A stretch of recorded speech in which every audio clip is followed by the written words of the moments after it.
Hi guys, welcome to Jane's OET Hub. Hope you all are safe and fine. ഇന്നത്തെ വീഡിയോയിൽ നമ്മൾ ചെയ്യാൻ വേണ്ടി പോകുന്നത് നഴ്സിംഗിൻ്റെ ഒരു സാമ്പിൾ ലെറ്ററാണ്.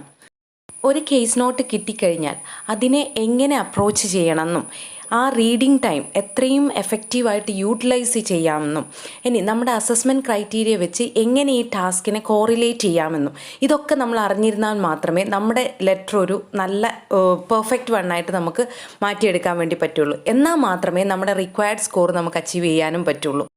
അതിന് വേണ്ടിയിട്ടാണ് ഇന്നത്തെ ഈ വീഡിയോ ചെയ്യുന്നത്. അതിന് വേണ്ടിയിട്ട് നമ്മൾ ഇന്ന് ഇവിടെ എടുത്തേക്കുന്ന ഒരു കേസ് നോട്ട് എന്ന് പറയുന്നത് ഹോം വിസിറ്റ് റിക്വസ്റ്റ് ചെയ്തുകൊണ്ടുള്ള ലെറ്ററാണ്. ആൻഡ് നമ്മൾ റിക്വസ്റ്റ് ചെയ്യുന്നത് കമ്മ്യൂണിറ്റി ഹോം കെയർ ഏജൻസിയുടെ ഡയറക്ടർ ഓഫ് നഴ്സിംഗിനാണ്. നമുക്കെല്ലാവർക്കും അറിയാം OET റൈറ്റിങ്ങിൻ്റെ ടൈം ലിമിറ്റ് എന്ന് പറയുന്നത് 45 മിനിറ്റ്സ് ആണ്. സോ അതിനകത്ത് തന്നെ ആദ്യത്തെ 5 മിനിറ്റ്സ് എന്ന് പറയുന്നത് നിങ്ങൾക്ക് ടാസ്ക് റീഡ് ചെയ്യാനുള്ള ടൈമാണ്. ആ സമയത്ത് നമുക്ക് ആൻസർ ബുക്ക്ലെറ്റ് തുറന്ന് നമ്മുടെ റൈറ്റിംഗ് സ്റ്റാർട്ട് ചെയ്യാൻ വേണ്ടി പറ്റില്ല. അതുപോലെ തന്നെ ബാക്കിയുള്ള റിമൈനിങ് 40 മിനിറ്റ്സ് ആണ് അവർ നമുക്ക് റൈറ്റിങ്ങിന് വേണ്ടി തന്നേക്കുന്ന സമയം. പക്ഷേ നമ്മളത് ഒന്നുകൂടി ഡിവൈഡ് ചെയ്യുന്നു. ആ 40 മിനിറ്റ്സിനെ നമ്മൾ 35+5 ആയിട്ട് ഡിവൈഡ് ചെയ്യുന്നു. എന്ന് പറഞ്ഞാൽ നിങ്ങൾ മാക്സിമം ഒരു 35 മിനിറ്റ്സ് റൈറ്റിങ്ങിന് വേണ്ടി എടുക്കുക.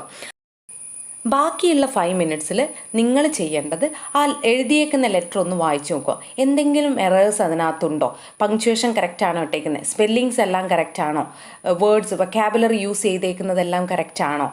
പിന്നെ ക്യാപിറ്റൽസ് വേണ്ടടുത്ത് ഇട്ടിട്ടുണ്ടോ? ഇങ്ങനെയുള്ള കാര്യങ്ങളൊക്കെ ഒന്ന് ഓടിച്ച് നോക്കിയിട്ട് എന്തെങ്കിലും കറക്ഷൻസ് അവിടെ വേണമെങ്കിൽ അതൊക്കെ കറക്റ്റ് ചെയ്യാനാണ് നമ്മൾ ആ ലാസ്റ്റ് 5 മിനിറ്റ്സ് വെച്ചേക്കുന്നത്. അപ്പോൾ ഇതിന് വേണ്ടിയിട്ടാണ് നമ്മൾ ടൈമിനെ 40 മിനിറ്റ്സിനെ വീണ്ടും 35+5 ആയിട്ട് ഡിവൈഡ് ചെയ്തേക്കുന്നത്. ഇനി അടുത്ത കാര്യം എന്ന് പറഞ്ഞാൽ നമുക്കറിയാം നമ്മുടെ റൈറ്റിംഗ് ടാസ്ക് പ്രൊഫഷൻ സ്പെസിഫിക് ആണ്. പറഞ്ഞാൽ ഒരു നഴ്സിംഗ് പ്രൊഫഷനിലുള്ള ഒരാൾ എപ്പോഴും ഒരു നേഴ്സ് വേറൊരാൾക്ക് എഴുതുന്ന ലെറ്ററായിട്ടേ നമ്മൾ എഴുതേണ്ടി വരുള്ളൂ. അതുപോലെ തന്നെ മറ്റ് 12 പ്രൊഫഷണൽസും അവരവരുടെ പ്രൊഫഷനെ ബേസ് ചെയ്തിട്ടുള്ള ലെറ്റർ ആയിരിക്കും എഴുതേണ്ടത്. അടുത്ത ഇമ്പോർട്ടൻറ്റ് കാര്യം നമ്മൾ എന്താണ് ഓർത്തിരിക്കേണ്ടതെന്ന് വെച്ചാൽ OET ലെറ്റർ റൈറ്റിങ്ങിന് ഒരു സ്പെസിഫിക് ടെംപ്ലേറ്റ് ഇല്ല എന്ന് പറഞ്ഞാൽ ഒരു ഫോമാറ്റ് ഇല്ല. ഇന്ന പാരഗ്രാഫിൽ ഇന്നത് എഴുതണം, അടുത്ത പാരഗ്രാഫിൽ ഇന്നത് എഴുതണം എന്നുള്ള ഒരു പെർട്ടിക്കുലർ റൂള് OET ലെറ്ററിനകത്തില്ല. മറിച്ച് ആരാണോ നമ്മുടെ റീഡർ അവരെ ആ ഒരു റീഡറിനെ ഐഡൻറ്റിഫൈ ചെയ്തിട്ട് എന്താണോ നമ്മുടെ റീഡറിന് ഇമ്പോർട്ടൻ്റ് ആയിട്ടുള്ളത് സോ അതിനെ ബേസ് ചെയ്ത് വേണം നമ്മൾ പാരഗ്രാഫിങ് ചെയ്യാൻ വേണ്ടിയിട്ട്. സോ അതുകൊണ്ടാണ് OET പറയുന്നത് there is no specific template for OET letter. Video continue ചെയ്യുന്നതിന് മുന്നേ ഞാനൊരു കാര്യം പറഞ്ഞോട്ടെ. നിങ്ങൾക്ക് ഞാൻ ചെയ്യുന്ന വീഡിയോസ് ഇഷ്ടമാവുന്നുണ്ടെങ്കിൽ ഒന്ന് ലൈക്ക് ചെയ്യാൻ മറന്നേക്കരുത്. അതുപോലെ തന്നെ ഫർദർ വീഡിയോസ് കിട്ടാൻ വേണ്ടിയിട്ട് നിങ്ങൾ ഈ ഒരു യൂട്യൂബ് ചാനൽ സബ്സ്ക്രൈബ് ചെയ്യുകയും വേണം. സബ്സ്ക്രൈബ് ചെയ്യുമ്പോൾ ശ്രദ്ധിക്കേണ്ട ഒരു കാര്യം, അതിൻ്റെ അടുത്തുള്ള ആ ബെൽ ഐക്കൺ കൂടി ഒന്ന് പ്രസ് ചെയ്തേക്കണം. എന്നാൽ മാത്രമേ നിങ്ങൾക്ക് നോട്ടിഫിക്കേഷൻ വരുള്ളൂ. പിന്നെ നിങ്ങൾക്ക് ആർക്കെങ്കിലും OET ഓൺലൈനായിട്ട് പഠിക്കണമെന്ന് താല്പര്യമുണ്ടെങ്കിൽ ഈ സ്ലൈഡിൽ കാണുന്ന നമ്പറിൽ വിളിക്കുകയോ വാട്സപ്പ് ചെയ്യുകയോ ചെയ്യാം. ഇനി നമുക്ക് നമ്മുടെ വീഡിയോയിലോട്ട് പോവാം. അതിനു വേണ്ടിയിട്ട് ഞാൻ സെലക്ട് ചെയ്തേക്കുന്ന കേസ് നോട്ടാണിത്. അപ്പോൾ നമ്മളൊരു കേസ് നോട്ട് കിട്ടിക്കഴിഞ്ഞാൽ ആദ്യം ചെയ്യേണ്ടത് അതിൻ്റെ റൈറ്റിംഗ് ടാസ്കിലോട്ട് പോകുക എന്നുള്ളതാണ്. റൈറ്റിംഗ് ടാസ്ക് എപ്പോഴും കേസ് നോട്ടിൻ്റെ അവസാന ഭാഗത്തായിരിക്കും കാണുന്നത്. സോ ഇവിടെ കേസ് നോട്ടിൽ എന്താ പറഞ്ഞേക്കുന്നത്? Using the information in the case note write a letter to the nursing director Miss Jenny അറ്റാഡ് of the community home care agency requesting visits from the home care nurse. അപ്പോൾ നമുക്ക് ഈ writing ടാസ്കിൽ നിന്ന് എന്തൊക്കെ ഇൻഫർമേഷൻ കിട്ടി? ആർക്കാണ് നമ്മൾ ലെറ്റർ എഴുതുന്നതെന്ന് കിട്ടി. ദാറ്റ് ഈസ് മിസ് ജെനി അറ്റാഡ്. ഇനി അവരുടെ ഡെസിഗ്നേഷൻ എന്താ? She is a director of nursing. ഇനി അടുത്ത കാര്യം എന്താ? എന്തിനു വേണ്ടിയാണ് ഈ ലെറ്റർ നമ്മൾ അവർക്ക് എഴുതുന്നത്? So we are requesting home visits to our patient. So ഈ 3 കാര്യങ്ങളും നമുക്ക് റൈറ്റിംഗ് ടാസ്കിൽ നിന്ന് മനസ്സിലായി. നമുക്ക് നമ്മുടെ റീഡർ എന്തുമാത്രം ഇമ്പോർട്ടൻ്റ് ആണെന്നുള്ളത് വളരെ സ്പെസിഫിക് ആയിട്ട് OET പറഞ്ഞിട്ടുണ്ട്. ബിക്കോസ് നമ്മുടെ റീഡറിനെ ഡിപ്പെൻഡ് ചെയ്തിരിക്കും നമ്മുടെ ഇൻഫർമേഷൻ സെലക്ട് ചെയ്യാനും ഇൻഫർമേഷൻ അവോയ്ഡ് ചെയ്യാനും. അതുകൊണ്ട് തന്നെ reader plays an important role in our OET letter. So അതിന് വേണ്ടിയിട്ടാണ് നമ്മളോട് ആദ്യം റൈറ്റിംഗ് ടാസ്ക് വായിക്കാൻ പറയുന്നത്. ഇനി നിങ്ങളുടെ ടൈം എന്ന് പറഞ്ഞാൽ നിങ്ങൾക്ക് കേസ് നോട്ട് വായിക്കാനുള്ള സമയമാണ്. പക്ഷേ ആ കേസ് നോട്ട് വായിക്കുന്നതിന് തൊട്ട് മുന്നേ ഒരു 3 ക്വസ്റ്റ്യൻ നിങ്ങളോട് തന്നെ ചോദിക്കുക. എന്താണെന്ന് വെച്ചാൽ, does the reader know this patient? ഈ എൻ്റെ പേഷ്യൻറ്റിനെ ഈ റീഡർക്ക് നേരത്തെ അറിയാവോ? ഞാനാണ് റീഡറെങ്കിൽ എന്തൊക്കെ ഇൻഫർമേഷനാണ് വേണ്ടത്, ആൻഡ് ആ ഇൻഫർമേഷൻ ഏത് രീതിയിലാണ് ഓർഗനൈസ് ചെയ്യേണ്ടത്? ഈ 3 കാര്യങ്ങളും മനസ്സിൽ വെച്ചുകൊണ്ട് വേണം നമ്മൾ നമ്മുടെ കേസ് നോട്ട് റീഡ് ചെയ്യാൻ തുടങ്ങണ്ടേ. ഇൻ കേസ് നമ്മുടെ റീഡറിന് ഈ പേഷ്യൻറ്റിനെ നേരത്തെ അറിയാവുന്നതാണെങ്കിൽ ഒരു കാരണവശാലും അയാൾക്കറിയാവുന്ന ഇൻഫർമേഷൻ, ദാറ്റ് മീൻസ് നമ്മുടെ റീഡറിന് അറിയാവുന്ന ഇൻഫർമേഷൻ നമ്മൾ ലെറ്റർ എഴുതുമ്പോൾ വീണ്ടും കമ്മ്യൂണിക്കേറ്റ് ചെയ്യേണ്ട ആവശ്യമില്ല. അതെല്ലാം നമുക്ക് അവോയ്ഡ് ചെയ്യാം. അപ്പോൾ ആ ഒരു കാര്യത്തിന് വേണ്ടിയിട്ടാണ് നമ്മൾ ആദ്യം ആ ഒരു ക്വസ്റ്റ്യൻ നമ്മൾ കേസ് നോട്ട് വായിക്കുമ്പോൾ വളരെ കെയർഫുള്ളായിട്ട് ഈ റീഡറിന് നേരത്തെ നമ്മുടെ പേഷ്യൻറ്റിനെ അറിയാവോ എന്ന് ചോദിക്കേണ്ടത്. ഇൻ കേസ് നിങ്ങൾ അങ്ങനെ ആഡ് ചെയ്ത് പോയിട്ടുണ്ടെങ്കിൽ that is considered as irrelevant information and you will lose your marks. So അത് വളരെ കെയർഫുള്ളായിട്ട് ശ്രദ്ധിക്കുക. അതുപോലെ തന്നെ നമ്മൾ എപ്പോഴും റീഡറിൻ്റെ പൊസിഷനിൽ നിന്ന് വേണം നമ്മൾ കേസ് നോട്ടിൽ നിന്ന് ഇൻഫർമേഷൻ സെലക്ട് ചെയ്യാൻ വേണ്ടിയിട്ടും. എന്നാൽ മാത്രമേ നമുക്കത് എഫക്റ്റീവായിട്ട് സെലക്ട് ചെയ്യാൻ വേണ്ടി പറ്റുള്ളൂ. സോ ഈ 3 കാര്യങ്ങളും നിങ്ങൾ കേസ് നോട്ട് വായിക്കുന്നതിന് തൊട്ട് മുമ്പേ മനസ്സിൽ വെക്കേണ്ട കാര്യങ്ങളാണ്. ഇനി നമ്മുടെ ടാസ്ക് എന്ന് പറയുന്നത് we are moving on to our case note. അപ്പോൾ കേസ് നോട്ടിലോട്ട് മൂവ് ചെയ്യുമ്പോൾ നമ്മുടെ സെലക്ഷൻ പ്രോസസ്സ് അവിടെ സ്റ്റാർട്ട് ചെയ്യുവാണ്. സോ എങ്ങനെ അത് കാറ്റഗറൈസ് ചെയ്യാമെന്ന് വെച്ചാൽ, what is extremely relevant to the reader, what is semi relevant to the reader and what is completely irrelevant to the reader. ഈ ഒരു രീതിയിൽ വേണം നമുക്ക് തന്നിരിക്കുന്ന കേസ് നോട്ടിലുള്ള ഇൻഫർമേഷൻ കാറ്റഗറൈസ് ചെയ്യാൻ വേണ്ടിയിട്ട്. അപ്പോൾ നമ്മളുടെ നേരത്തെ 3 ചോദ്യങ്ങളും മനസ്സിൽ വെച്ചിട്ട് വേണം ഈ ഒരു പ്രോസസ്സ് നമ്മൾ സ്റ്റാർട്ട് ചെയ്യാൻ വേണ്ടിയിട്ട്. സോ അപ്പം നമ്മൾ നമ്മുടെ കേസ് നോട്ട് വായിക്കാൻ വേണ്ടി പോവാണ്. ഫസ്റ്റ് റീഡിങ്ങിൽ തന്നെ നമുക്ക് ഈ സെലക്ഷൻ പ്രോസസ്സും സ്റ്റാർട്ട് ചെയ്യാം. അപ്പോൾ റീഡറിനെ മനസ്സിൽ തന്നെ വെച്ചുകൊണ്ട് വേണം ഓരോ വേർഡും വായിക്കാൻ വേണ്ടിയിട്ട്. സോ ആ case note says today's date is 12/7/11. You are Sonia Matthews, a registered nurse at Spirit Hospital. Robin Harwood is a patient at your care. Read the case note below and complete the writing task which follows. ഇത്രയും കാര്യങ്ങൾ വായിച്ചതിൽ നമുക്ക് date വേണ്ടതാണ്. So ടിക്കിടാം, Sonia Mathews ടിക്കിടാം, registered nurse ടിക്കിടാം, and Spirit Hospital that also നമുക്ക് ടിക്കിടാം. And വേറൊരു കാര്യം നമുക്ക് മനസ്സിലായത്, Robin Harwood is a patient in your care. So our patient name is Robin Harwood and she is a patient at this particular hospital. ഇത്രയും കാര്യങ്ങൾ നമുക്ക് ആ ഫസ്റ്റ് പാരഗ്രാഫിൽ നിന്ന് മനസ്സിലായി. ഇനി അടുത്തതെന്ന് പറയുന്നത് patient details. So name is given Robin Harwood, address is there, then phone number is there, date of birth also there. Since we are writing this to the Community Home Care Agency Nurse Director and requesting for a home visit, we need all these information to communicate to the particular reader. So we can tick all those information. Next category is social background. Marital status, widow, no children, lives alone. So we need all these information. Next of kin, Megan Mac, that's her niece. Niece lives with husband in Sydney who works as a software engineer for Google Australia. Sister died recently, no other relatives. ഇനി നോക്കേണ്ടത് ഇതിനകത്ത് നിന്ന് എന്തൊക്കെ information ഒരു community നേഴ്സിന് important ആണ്. So ഏതൊക്കെയാണ്? So marital status of course it is important. Next of kin also important. Then there is no other relatives. So that also an important information. നമുക്ക് ഏതൊക്കെ ഇൻഫർമേഷൻ ഇതിനകത്ത് നിന്ന് അവോയ്ഡ് ചെയ്യാം? ഒരെണ്ണം എന്ന് പറയുന്നത് നീസിൻ്റെ ജോബ് അവോയ്ഡ് ചെയ്യാം. രണ്ടാമത്തത് sister died recently, that also we can avoid because നമ്മൾ എഴുതുന്നുണ്ട് already no other relative. So it's very clear that she doesn't have anybody right now to take care of her. So ആ 2 information നമുക്ക് ഈ social ബാക്ക്ഗ്രൗണ്ടിൽ നിന്ന് avoid ചെയ്യാം. Next one is Har medical history. So she is A non case of diabetes mellitus type 2, metformin 500 mg main. So these 2 information are important, so we need to include these 2. Next one is diagnosis. Right partial rotator cuff tear. So this is an important one, so we need to tick this one. So that is the diagnosis of the patient. Then next one, presented to Spirit Hospital with pain and weakness in the right shoulder, especially when lifting arm overhead. So that is an important information the nurse should know. So we can tick that one. The next one, descending stairs at home and slipped, falling onto outstretched arm. X-ray and MRI showed a partial rotator cuff tear. Orthopedic surgeon discussed surgery. Patient prefers to try non-surgical treatment. Date of admission 30/6/2011 and date of discharge 12/7/2011. So all these information are very important to our reader. So we need to include all these information. Clear? And the next one is treatment. Treatment options are ibuprofen orally QID, cortisone injections, and daily physiotherapy. So 3 of these information in treatment also required. So we need to choose all these information. Next one is nursing care needs. Needs blood glucose level monitoring 4th hourly, may be elevated because of cortisone. Needs assistance with the shower and housework. Orthopedic review on 1/8/2011. So by reading this one, we understood that these are the requests to that particular community care nurse. So we need to include all these information in the nursing care needs in a polite manner, so that all 4 points can be ticked. ഇവിടം കൊണ്ട് നമ്മുടെ selection process കഴിഞ്ഞു. So നമ്മൾ select ചെയ്ത് എങ്ങനെയാണ്, community nurse എന്ന റീഡറിനെ നമ്മുടെ മനസ്സിൽ വെച്ചുകൊണ്ട് അവർക്ക് എന്തൊക്കെ ഇൻഫർമേഷനാണ് വേണ്ടത് എന്ന ഒരു രീതിയിൽ നമ്മൾ ഓരോ ഇൻഫർമേഷനും പോയിന്റ് ബൈ പോയിന്റ് ആയിട്ട് വായിച്ചു and selected which are required to that particular reader.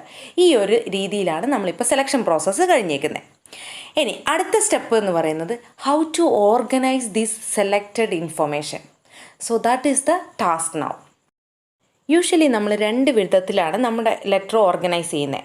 First one is priority method and the second one is chronological order. So ഇവിടുത്തെ കേസ് നോട്ടിൽ നമുക്ക് പ്രയോറിറ്റി മെത്തേഡാണ് മോർ അപ്ലിക്കബിൾ. അതുകൊണ്ട് തന്നെ നമ്മൾ ആ ഒരു മെത്തേഡാണ് ചൂസ് ചെയ്യുന്നത് ഇവിടെ. ഇനി നമ്മൾ സെക്കൻഡ് ടൈം ഒന്നുകൂടെ നമ്മുടെ കേസ് നോട്ട് റീഡ് ചെയ്യുമ്പോൾ നമ്മൾ ചെയ്യേണ്ടത് ഇതാണ്. ഏത് ഞാൻ ആദ്യത്തെ പാരഗ്രാഫിൽ പ്ലേസ് ചെയ്യും, ഏത് ഞാൻ സെക്കൻഡ് പാരഗ്രാഫിൽ പ്ലേസ് ചെയ്യും. ഇതാണ് ഓർഗനൈസേഷൻ എന്ന് പറയുന്നത്. സോ ഒരു ഡൗട്ടും ഇല്ല, ആദ്യത്തെ പാരഗ്രാഫ് ഇൻട്രൊഡക്ഷനാണ്. അപ്പോൾ ഇൻട്രൊഡക്ഷനിൽ എന്തൊക്കെ ഇൻഫർമേഷനാണ് വേണ്ടതെന്നുള്ളത് ആദ്യം ചിന്തിക്കാം. നമ്മൾ അറിയേണ്ട കാര്യം, ഇൻട്രൊഡക്ഷനിൽ മെയിൻ മെഡിക്കൽ ഇഷ്യൂ എന്താണ്, പേഷ്യൻറ്റിൻ്റെ മെയിൻ കംപ്ലയിൻറ്റ് അല്ലെങ്കിൽ ഡയഗ്നോസ് ചെയ്തിട്ടുണ്ടെങ്കിൽ അത്, ഇല്ലെങ്കിൽ സർജിക്കൽ ഇൻ്റർവെൻഷൻ ആണെങ്കിൽ അത്.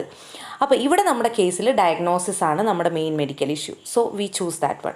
അതൊരു കാര്യമാണ് ഇൻട്രൊഡക്ഷനിൽ എഴുതേണ്ടത്. അടുത്ത കാര്യം എന്ന് പറഞ്ഞാൽ what is the purpose of our letter. So നമ്മുടെ അസസ്മെൻറ്റ് ക്രൈറ്റീരിയയിൽ ഒരു പോയിൻ്റ് എന്ന് പറയുന്നത് പേർപ്പസാണ്. സോ പേർപ്പസിൻ്റെ ഒരു പോയിൻ്റ് എന്ന് പറയുന്നത് it should be immediately apparent എന്നുള്ളതാണ്. സോ അതുകൊണ്ട് തന്നെ നമ്മുടെ ഫസ്റ്റ് പാരഗ്രാഫ് അല്ലെങ്കിൽ ഇൻട്രൊഡക്ഷൻ പാരഗ്രാഫ് എഴുതുമ്പോൾ പേർപ്പസിൻ്റെ ഒരു ജനറൽ ഫോം ഇൻട്രൊഡക്ഷനിൽ ഉണ്ടായേ പറ്റുള്ളൂ. ഇനി ഇൻട്രൊഡക്ഷനിൽ വേണ്ട അടുത്ത പോയിൻ്റ് എന്താണെന്ന് വെച്ചാൽ what type of letter are you writing. Home visit request ചെയ്തുകൊണ്ടുള്ള ലെറ്ററാണോ, discharge or transfer or referral or information or advice, ഏത് ടൈപ്പ് ലെറ്ററാണ് നിങ്ങൾ എഴുതുന്നത് അതും കൂടി അതിനകത്തോട്ട് ഇൻക്ലൂഡ് ചെയ്തേക്കുക. Then final point is whether the patient is discharge or transferred. ഇങ്ങനെ ഈ ഇത്രയും കാര്യങ്ങൾ മാക്സിമം മതി നമ്മുടെ ഇൻട്രൊഡക്ഷനിൽ. ഇതിൽ കൂടുതൽ ഇൻഫർമേഷൻ കൊടുക്കരുത് ഇൻട്രൊഡക്ഷനിൽ. അത് കഴിഞ്ഞ് കഴിഞ്ഞാൽ ഫസ്റ്റ് പാരഗ്രാഫിൽ നമ്മുടെ ഈ കേസിനെ ബേസ് ചെയ്തുകൊണ്ട് എഴുതുവാണെങ്കിൽ what is the main medical issue details. Main medical ഇഷ്യൂവിനെ കുറിച്ച് ഒരു ഹിൻഡ് നമ്മൾ ഇൻട്രൊഡക്ഷനിൽ തന്നെ റീഡർക്ക് കൊടുത്തു. ഇനി ഫസ്റ്റ് ബോഡി പാരഗ്രാഫിൽ എന്താ എഴുതേണ്ടതെന്ന് വെച്ചാൽ ഇതിൻ്റെ ഒരു ഡീറ്റെയിൽസ്, അഡ്മിഷൻ ടൈമിൽ എന്തൊക്കെ കംപ്ലയിൻറ്റ്സ് ആയിരുന്നു, and any investigation done or not ഉണ്ടെങ്കിൽ അതിൻ്റെ ഒരു ഐഡിയ, ബിക്കോസ് നമ്മുടെ റീഡർ നേഴ്സ് ആയതുകൊണ്ട്. ഇനി അടുത്തത് എന്താണ്, എന്തൊക്കെ ട്രീറ്റ്മെൻറ്റ് അവർ ചെയ്തു, and what is the outcome.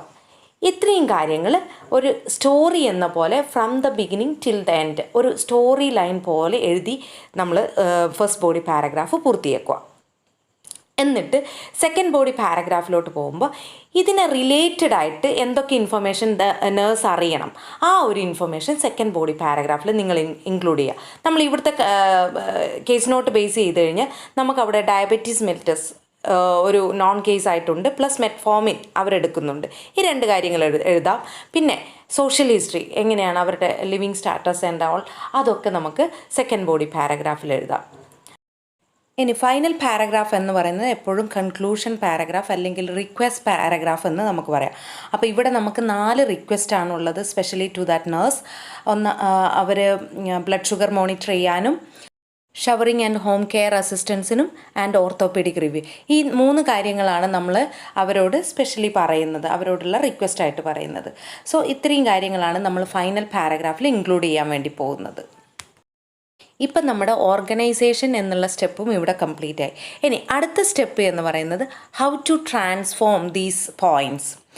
അപ്പോൾ നമുക്കറിയാം നമ്മുടെ കേസ് നോട്ടിൽ എപ്പോഴും പോയിൻറ്റ് ഫോമിലാണ് നമ്മുടെ ഹിസ്റ്ററി തരുന്നത്. And it is our task to transform this point into a grammatically corrected sentence. So അങ്ങനെ വരുമ്പോഴത്തേക്ക് നമ്മൾ 2 തരത്തിൽ അലൗഡാണ്. ഒന്നുകിൽ നിങ്ങൾക്ക് സിംഗിൾ പോയിൻറ്റിനെ സിംഗിൾ സെൻറ്റൻസ് ആക്കി മാറ്റാം, അല്ലെങ്കിൽ കമ്പൈൻ ചെയ്ത് 2 or 3 റിലേറ്റഡ് പോയിൻറ്റ്സിനെ കമ്പൈൻ ചെയ്തിട്ട് ഒരു പെർഫെക്റ്റ് സെൻറ്റൻസ് ആക്കിയിട്ടും എഴുതാം.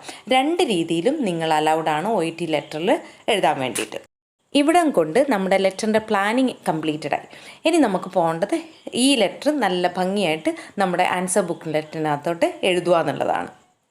അപ്പോൾ അതിനു മുന്നേ ഞാൻ വേറൊരു കാര്യം പറഞ്ഞുതരാം, എന്തൊക്കെയാണ് നമ്മുടെ റൈറ്റിംഗ് അസസ്മെൻറ്റ് ക്രൈറ്റീരിയയുടെ സ്കോറിംഗ് എന്നുള്ളത്. So purpose 0 to 3 marks, content 0 to 7 marks, conciseness and clarity 0 to 7 marks, genre and style 0 to 7 marks, organisation and Leh out 0 to 7 marks, and language 7 marks. ഇതിൻ്റെ ഡീറ്റെയിൽഡ് വീഡിയോ ഞാൻ മുമ്പേ ചെയ്തിട്ടുണ്ട്. കാണാത്തവരുണ്ടെങ്കിൽ അതിൻ്റെ link ഞാൻ description ബോക്സിൽ ഇട്ടേക്കാം, നിങ്ങളൊന്ന് പോയി കാണുക കേട്ടോ. ഈ ഒരു ക്രൈറ്റീരിയനെ ബേസ് ചെയ്താണ് നമ്മുടെ ലെറ്റർ കറക്റ്റ് ചെയ്യുന്നത്. അപ്പോൾ നമുക്ക് മിനിമം ഇതിനകത്തുനിന്ന് പേർപ്പസിന് 2 മാർക്സും ബാക്കിയുള്ള ക്രൈറ്റീരിയക്ക് മിനിമം 5 മാർക്സെങ്കിലും കിട്ടിയാൽ മാത്രമേ നമുക്ക് ബി ഗ്രേഡിന് നമ്മൾ എലിജിബിൾ ആവുള്ളൂ. സോ അത് വളരെ കെയർഫുൾ ആവുക. ഇനി നമുക്ക് എങ്ങനെയാണ് ഈ ലെറ്റർ എഴുതുക എന്നൊന്ന് നോക്കാം. സോ ഫസ്റ്റ് പാർട്ട് ഇങ്ങനെയാണ്. ഫസ്റ്റ് ഡേറ്റ് എഴുതി ആൻഡ് ഈ ഫോമാറ്റ് തന്നെ നമുക്ക് ചൂസ് ചെയ്യാം. ദെൻ സെക്കൻഡ് പാർട്ട് അഡ്രസ്സ് എഴുതി, പിന്നെ സാല്യൂട്ടേഷൻ എഴുതി കോമ മറക്കാതെ ഇടുക. അത് കഴിഞ്ഞിട്ട് റെഫറൻസ് എഴുതി അവിടെ പേഷ്യൻറ്റിൻ്റെ ഫുൾ നെയിം എഴുതുക. പിന്നെ ഇവിടെ നമ്മൾ ഗിവൺ കേസ് നോട്ടിൽ ഡേറ്റ് ഓഫ് ബർത്ത് തന്നേക്കുന്നത്. സോ നമ്മൾ ഡേറ്റ് ഓഫ് ബർത്തും എഴുതി. ഈ റൈറ്റിംഗ് ഫോമാറ്റിനെ കുറിച്ചുള്ള ഒരു വീഡിയോയും ഞാൻ മുന്നേ ചെയ്തിട്ടുണ്ട്, അതുകൊണ്ടാണ് ഞാൻ ഡീറ്റെയിൽ ആയിട്ട് ഇത് എക്സ്പ്ലെയിൻ ചെയ്യാത്തത്. അതിൻ്റെ ലിങ്കും ഞാൻ ഡിസ്ക്രിപ്ഷൻ ബോക്സിൽ ഇട്ടേക്കാം. സോ അത് ഒന്ന് കാണുവാണെങ്കിൽ ഇതിനൊത്തിരി ഹെൽപ്ഫുൾ ആയിരിക്കും. അത് മെയിൻലി നമ്മുടെ English language proficiency OET assess ചെയ്യുന്നത് നമ്മുടെ പാരഗ്രാഫ്സിനെ ബേസ് ചെയ്താണ്. സോ പാരഗ്രാഫ്സ് എഴുതുമ്പോൾ തെറ്റുകൾ വരുത്താതെ മാക്സിമം കെയർഫുൾ ആക്കിയിട്ട് എഴുതാൻ വേണ്ടി നോക്കുക. അപ്പോൾ അസസ്മെൻറ്റ് ക്രൈറ്റീരിയ നന്നായിട്ട് അറിഞ്ഞിരുന്നാൽ മാത്രമേ നമുക്ക് എങ്ങനെയാണ് അവർക്ക് എഴുതേണ്ടത്, എങ്ങനെയാണ് ഇതൊക്കെ സെറ്റ് ചെയ്യേണ്ടത് എന്നുള്ളത് ക്ലിയർ ആയിട്ട് ഓർക്കുള്ളൂ. അതിന് വേണ്ടിയിട്ടാണ് ഞാൻ ആ വീഡിയോ കാണാൻ വേണ്ടിയിട്ട് നിങ്ങളോട് പറഞ്ഞേക്കുന്നത്. സോ അതിനെ ബേസ് ചെയ്തിട്ടാണ് ഞാൻ ഇപ്പോൾ ഈ ലെറ്റർ ഇവിടെ പ്രിപ്പയർ ചെയ്തേക്കുന്നത്. Let's see the introduction. I am writing this letter to request daily home visits for Miss Harwood, who was diagnosed with right partial rotator cuff tear, as she requires further care and assistance. She is being discharged. So ഈ ലെറ്ററിനകത്ത് നമ്മൾ ഇൻട്രൊഡക്ഷനിൽ എന്തൊക്കെ കാര്യങ്ങളാണ് വേണമെന്ന് നേരത്തെ പറഞ്ഞതെന്ന് ഓർക്കുക. So main medical issue, that is right partial rotator cuff tear. So I have written that. Then what for I am writing this letter, that is to request daily home visits. So that is also written. And third one is purpose. So she requires further care and assistance. So what care she needs and all we will expand in later paragraphs. So that is the general idea. And she is being discharged. So introduction കഴിഞ്ഞു. ഇനി അടുത്ത task എന്ന് പറയുന്നത് നമ്മുടെ first body paragraph. നേരത്തെ പറഞ്ഞത് വെച്ച് നമ്മൾ സെറ്റ് ചെയ്യേണ്ടത് മെയിൻ മെഡിക്കൽ ഇഷ്യൂ ഡീറ്റെയിൽസ് ആണ്. So we'll see how it is. Miss Harwood was admitted to our hospital on 30/6/2011 following a fall while descending stairs with complaints of pain and weakness on her left shoulder. MRI and X-ray confirmed the diagnosis. Therefore, surgery has been suggested. However, she prefers non-surgical management. As a result, she was commenced on ibuprofen 4 times daily, cortisone injections, and daily physiotherapy. ഇത്രയും കാര്യങ്ങളാണ് ഞാൻ first body പാരഗ്രാഫിൽ include ചെയ്തേക്കുന്നത്. So that's what we have decided while reading. So ആ സമയത്ത് തീരുമാനിച്ച എല്ലാ കാര്യങ്ങളും നമ്മളൊരു ഓർഡറിൽ ഫസ്റ്റ് ബോഡി പാരഗ്രാഫിൽ എഴുതി. First admitted, then investigation done, പിന്നെ അത് കഴിഞ്ഞിട്ട് എന്തൊക്കെയാണ് മാനേജ്മെൻറ്റ് അവർ ചെയ്തേക്കുന്നത്, ഈ ഒരു ഓർഡറിൽ നമ്മളത് പ്ലേസ് ചെയ്തു. I hope it's clear. Next paragraph will be our secondary issues or related issues. We'll see what all are they. Miss Howard is a known case of type 2 diabetes mellitus which is controlled by metformin 500 mg. She lives alone and has no children. Her next of kin is her niece, Mrs. Megan Mack, who lives in Sydney. She has no other relatives to support her. ഇത്രയും information നമ്മൾ ആ ഒരു നേഴ്സിന് aware ആയിരിക്കേണ്ട കാര്യങ്ങളാണ്. So that's why we have placed it in the second body paragraph. അപ്പോൾ ഇങ്ങനെ പാരഗ്രാഫിങ് ചെയ്യുമ്പോൾ നമ്മൾ ശ്രദ്ധിക്കേണ്ട വേറൊരു കാര്യം എന്ന് പറഞ്ഞാൽ, ഒരു പാരഗ്രാഫിൽ ഒരു മാറ്ററേ പാടുള്ളൂ, ഒരിക്കലും അത് മിക്സപ്പ് ചെയ്യരുത്. അതുപോലെ അതാണ് നമ്മളിപ്പോൾ ചെയ്തേക്കുന്നത്. ഫസ്റ്റ് പാരഗ്രാഫിൽ നമ്മൾ മെഡിക്കൽ ഇഷ്യൂസ് ഡീറ്റെയിൽഡ് ആയിട്ട് എഴുതി. ആൻഡ് സെക്കൻഡ് പാരഗ്രാഫിൽ secondary issues like past medical history, social history, ഇതെല്ലാം കൂടി ഒരുമിച്ച് എഴുതി. ഇനി അടുത്ത പാരഗ്രാഫ് എന്ന് പറയുന്നത് നമ്മുടെ റിക്വസ്റ്റ് പാരഗ്രാഫ്. എന്തൊക്കെയാണ് അവരോട് സ്പെഷ്യലായിട്ട് നമുക്ക് റിക്വസ്റ്റ് ചെയ്യാനുള്ളത്, അതെല്ലാം കൂടി നമ്മൾ ഒരുമിച്ച് ലാസ്റ്റ് പാരഗ്രാഫിലോട്ട് പ്ലേസ് ചെയ്യും.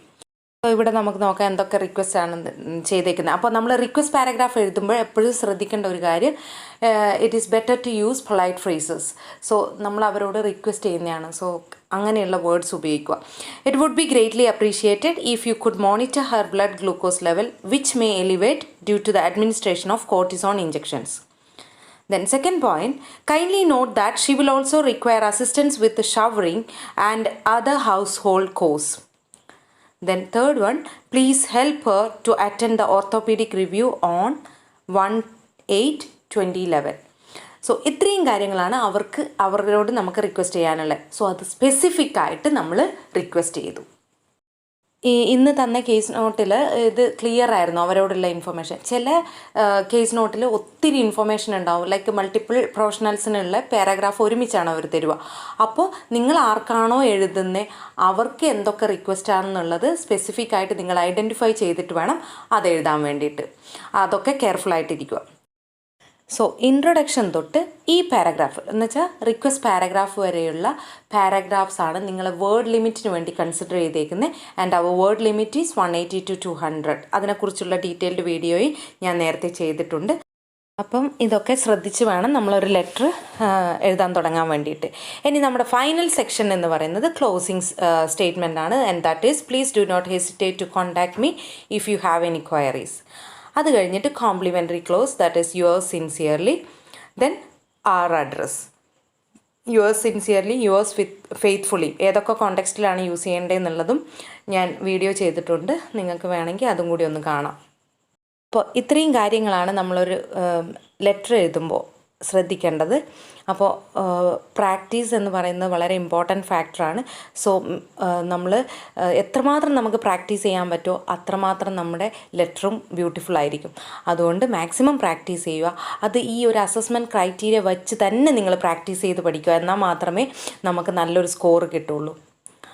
And if you have any doubts on this, please comment in the comment box. Thank you so much.